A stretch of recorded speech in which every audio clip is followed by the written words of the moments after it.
Good morning class 9th। उम्मीद करती हूँ अब तक का आपने काम गणित का पूरा कर लिया होगा और जिन बच्चों ने पूरा नहीं किया है वो पुरानी वीडियोस देख के अपना काम जल्द से जल्द पूरा करें, क्योंकि जैसे ये चैप्टर कंप्लीट होगा आपकी कॉपी स्कूल पे मंगाई जाएगी चेक होने के लिए। ठीक है, तो सभी बच्चे जिन्होंने गणित विषय को चुना है वो गणित का काम फेयर रजिस्टर में बना के पूरा करें। अब पुराने वीडियोस अगर आपको व्हाट्सएप चैट पे नहीं मिलते हैं तो मेरा जो चैनल है यूट्यूब चैनल उस पर से आप ढूंढ सकते हैं, maths classes bye Kshipra Gupta. ठीक है, अब चलिए आगे बढ़ते हैं। घातांक के नियम। घातांक के नियम पे बढ़ने के पहले हम घातांक को समझते हैं। घातांक क्या है? घात अंक, किसी संख्या की घात, घातांक। ये क्या है? घात प्लस अंक से बना है, यानी किसी संख्या पे अगर हम अंक घात के रूप में चढ़ाते तो क्या हो गया? घातांक। ठीक है, अब इस घातांक में जो संख्या नीचे रहती है उसको हम क्या कहते हैं? आधार। और जो संख्या ऊपर घात पे रहती है, पावर के रूप में चढ़ी हो, तो उसको क्या कहते हैं? घात। ठीक है, तो ये हो गया घातांक। अब इसके नियम क्या है कि एक वास्तविक संख्या a जो शून्य ना हो और p क्यू परिमेय संख्या के लिए, यानी जो घातें हों परिमेय संख्या होंगी। ठीक है, और जो आधार होगा वो वास्तविक संख्या होगा। ये तो उसके लिए ये 4 नियम महत्वपूर्ण हैं। ये आपने क्लास 8th में पढ़े भी हैं। पहला नियम क्या है? a की घात p गुणे, ये डॉट मतलब गुणे, a की घात q बराबर a की घात p प्लस q। इसका मतलब क्या है? एक समान आधार होने पर घातें जुड़ जाती हैं। दो संख्याएं जिनका आधार, दो घातांक यानी जिनके आधार समान हो, अगर वो गुणा हो रहे हैं तो क्या होगा? उस संख्या का वो आधार, वही आधार रखकर हम घातों को जोड़ देंगे। और नहीं तो आप इस रूप में याद रखेंगे, a घात p गुणे a की घात q बराबर a की घात p प्लस q। अब इसका उदाहरण देखिए, 2 की घात 3 गुणे 2 की घात 2। अब चूंकि यहाँ पर आधार एक समान है तो हम बराबर करके क्या लिख दे रहे हैं? 2 की घात, आधार को जोड़ दे रहे हैं, घातों को जोड़ दे रहे हैं, यानी 3 प्लस 2 यानी 5। ठीक, तो a की घात p डॉट a की घात q बराबर a की घात p प्लस q, ये आपको याद रखना है। दूसरा है a की घात p और फिर उस पर घात q है, तो क्या होगा? एक ही आधार होने पर घातों का गुणा हो जाता है, यानी एक ही आधार पे यहाँ दो घातें अलग अलग चढ़ी हैं, एक p और एक q। तो हम इसको कैसे हल कर देंगे? उसी आधार को रखकर घातों का गुणा कर देंगे, यानी a की घात p की घात q बराबर a की घात p गुणे q। अब इसका एक उदाहरण देखिए, 3 की घात 2 की घात 4। तो यहाँ क्या हो गया? घातों का गुणा हो गया, यानी 3 की घात 2 गुणे 4। और यहाँ क्या मिल गया हमें? 3 की घात 8, 4 दूनी 8। अब तीसरा नियम देखिए, a की घात p बटे a की घात q, a की घात p बटे a की घात q। तो ये क्या हो जाएगा?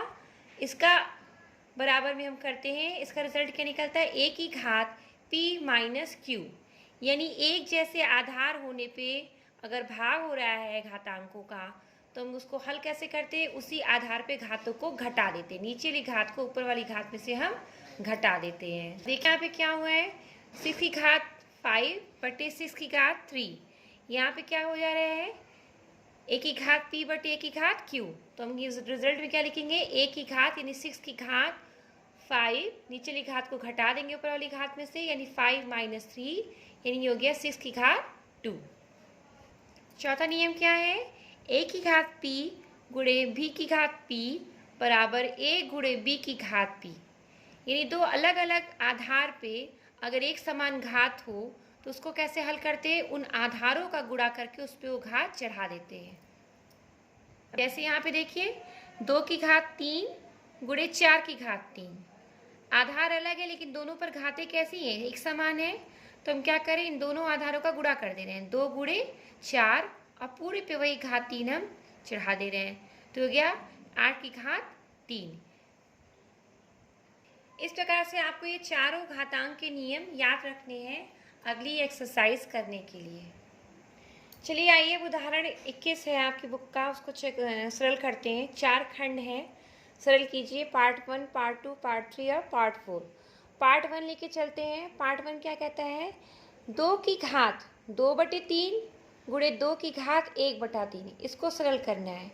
तो घातांक का पहला नियम आपको बताए थे, a की घात p गुणे a की घात q, वो दोनों किसके, ये किसके बराबर हो जाता है, a की घात p प्लस q। इस नियम को हम क्यों यूज़ कर रहे हैं, हम देख रहे हैं यहाँ पर जो सरल करना है उसमें दोनों में समान आधार है, सॉरी एक जैसा आधार है। यहाँ पर भी 2 है और यहाँ पर भी 2 है, तो हम क्या करेंगे, उन घातों को हम जोड़ देंगे। यानी इस नियम को फॉलो करते हम कर दे रहे हैं 2 की घात 2/3 प्लस 1/3। अब चूंकि हमें पता है कि दो भिन्नों के जोड़ में अगर हर समान है तो हम अंश को जोड़ देते हैं। तो यहाँ क्या हो गया, 2 + 1 3, तो ये 3/3 आ गया, 3 से 3 कट गया, तो हमें मिला 2 की घात 1, यानी ये क्या मिल गया, 2। तो इस प्रकार इसका मान कितना हमको मिला है, 2 मिला है।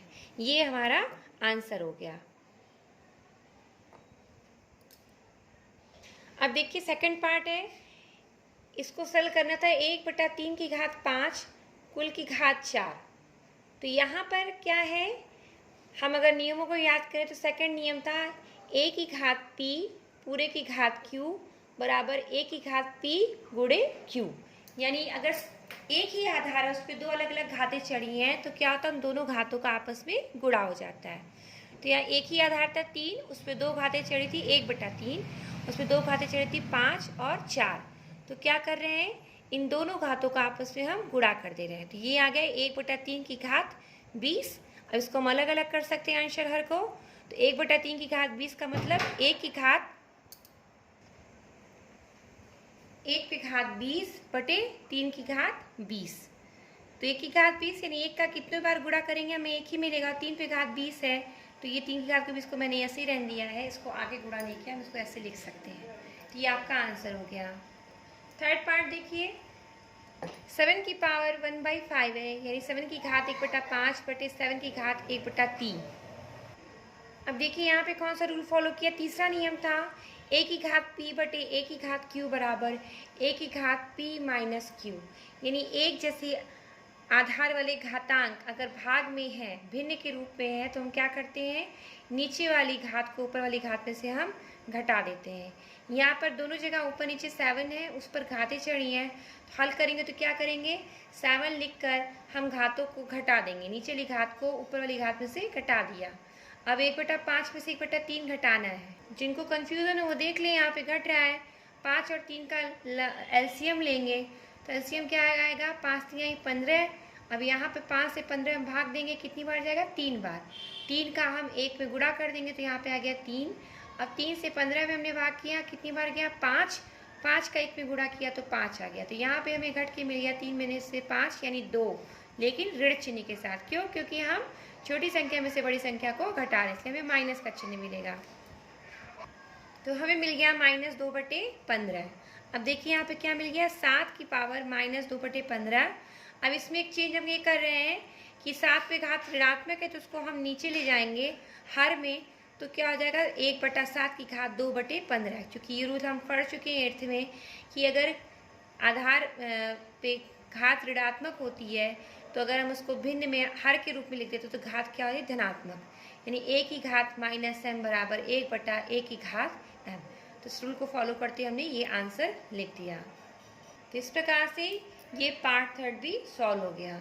अब देखिए फोर्थ पार्ट है, 13 पे घात है 1/5 और 17 पे घात है 1/5। अब यहाँ पे चौथा नियम लागू कर रहे हैं, वो क्या कहता है कि a की घात p गुणे b की घात p बराबर ab की घात p। यानी कि आधार अलग अलग होने पर भी अगर घातें समान है तो हम क्या करते हैं, आधार का आपस में गुणा करके उस घात को यूं ही चढ़ा देते हैं।